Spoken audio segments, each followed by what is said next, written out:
students. The chapter talks about history of ruling the countryside. As we all know, on 12th of August 1765, the Mughal emperor appointed the East India Company as the Diwan of Bengal. As Diwan, the company became the chief financial administrator of the territory under its control.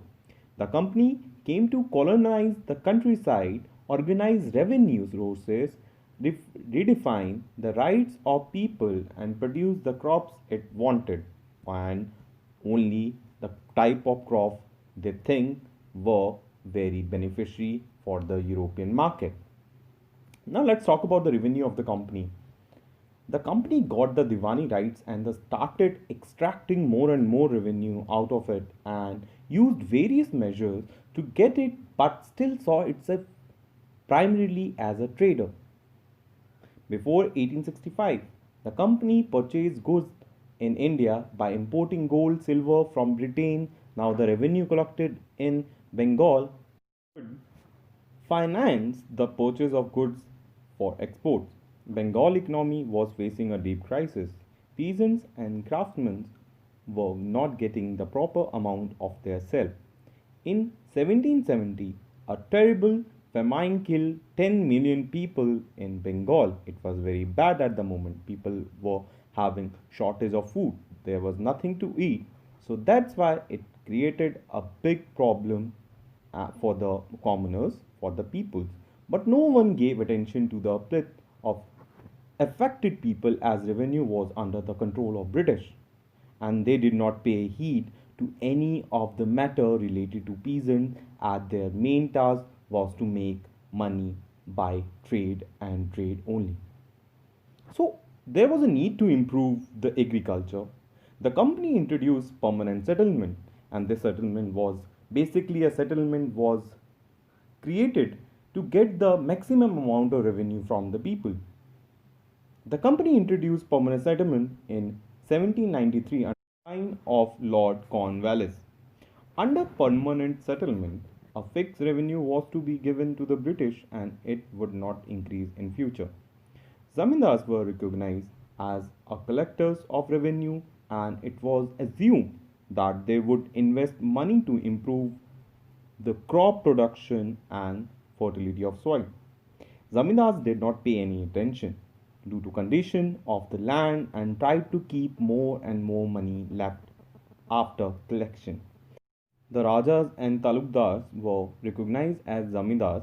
As a result of greed for more revenue, they blindly exploited the land resources. The problem. Let's talk about the problem people were facing in this kind of settlements.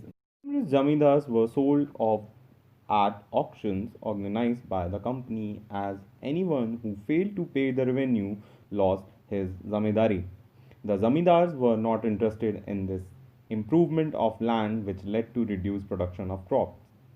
But with the rise in crops expansion and the price of crops in the 19th century, the income of Britisher was not increasing. This concerned them a lot. Because of these revenue collections, British tried some other new methods of revenue generation such as Malwari system and Rotwari system. Malwari system is for northern part of the country and Rotwari system is for southern part of the country. A new system devised. So, introduction of new system to get maximum revenue out of people. By the early 19th century, many of the company officials were convinced that the system of revenue had to be changed again because not to get maximum profit. They were not getting any maximum profit. They wanted to increase their salaries. So, in order to do that, an Englishman, Holt McNeice, devised the new system which came into effect in 1822. This was introduced in North India and came to be known as Mahalwari system.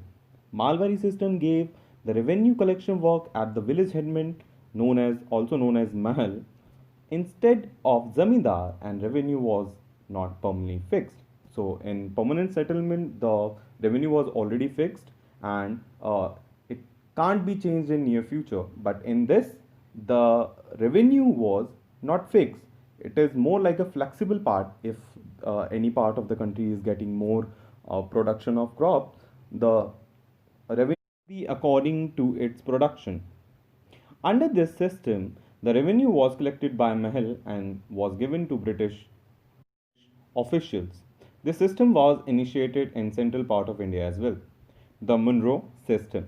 In the British territories in south, a new system was devised which was known as Rotwar or Rotwari.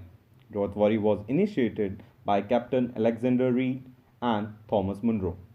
This system was extended all over the South India.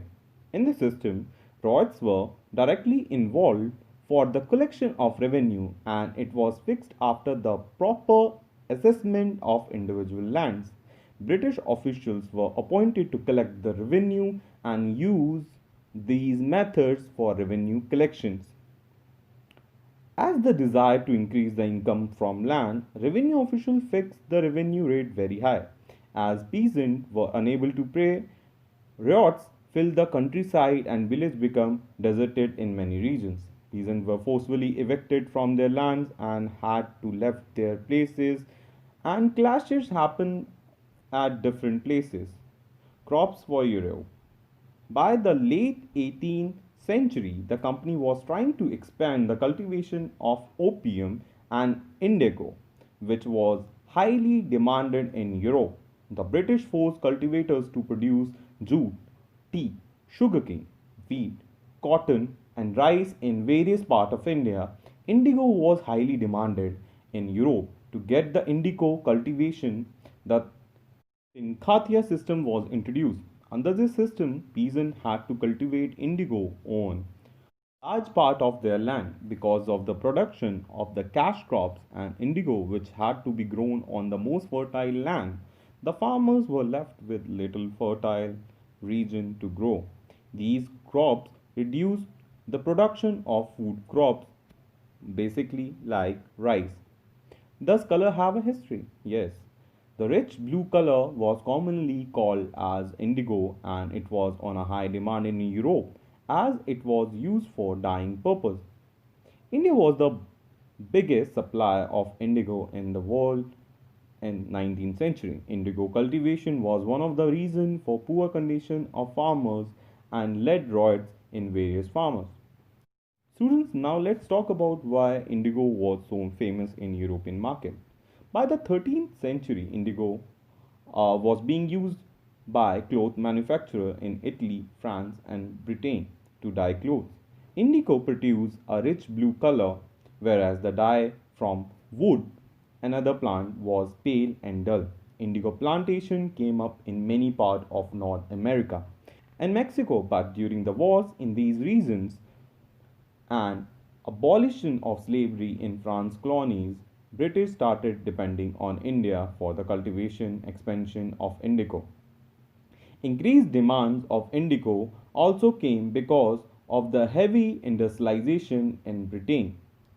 To fulfill the demand of indigo, British used their colonies in tropical regions and many in Africa and India as the availability if land and cheap labor were available. To cater the demands of European markets, Britain turns to India. The company in India expanded the area under the indigo cultivation to meet their rising demand for indigo in Europe. As the indigo trade grew, commercial agents and officials of the company began investing in indigo production. How was indigo cultivated? There were two main systems of indigo cultivation. First, Nij and Royti. In this system, the planter produced indigo in land that he directly controlled or rented from zamindars. But there was obviously problems with niche cultivation and niche cultivation. Those who were performing niche cultivation were very unhappy with this situation. This cultivation needed fertile and big land, and it was difficult to get big areas as they were already highly populated. For this, they had to evict population, which led to conflicts. Niche cultivation on a large scale required many plows and bullocks. Investing on purchase and maintenance of walls was a big problem. At the same time of its cultivation, the cultivation of rice also took place. That is why plows were not available on rent too. Availability of labor was also a problem as peasants were engaged in rice cultivation at the same time. This created problems for niche cultivators, and the Blue Rebellion took place in history. In March 1859, thousands of ryots in Bengal refused to grow indigo. As the rebellion spread, ryots refused to pay rent to the planters and attacked indigo factories. Ryots swore they would no longer take advances to sow indigo nor be bullied by the planters or lathials. The government set up the Indigo Commission to inquire into the system of indigo production. It declared that the indigo cultivation was not profitable for ryots, hence they could refuse to produce indigo in future. After the revolt, indigo production collapsed in Bengal. The planters now shifted their operation to Bihar, but in Bihar, the Champaran movement led by Gandhiji in 1970 ended the indigo production through the Khatia system. Thank you and take care.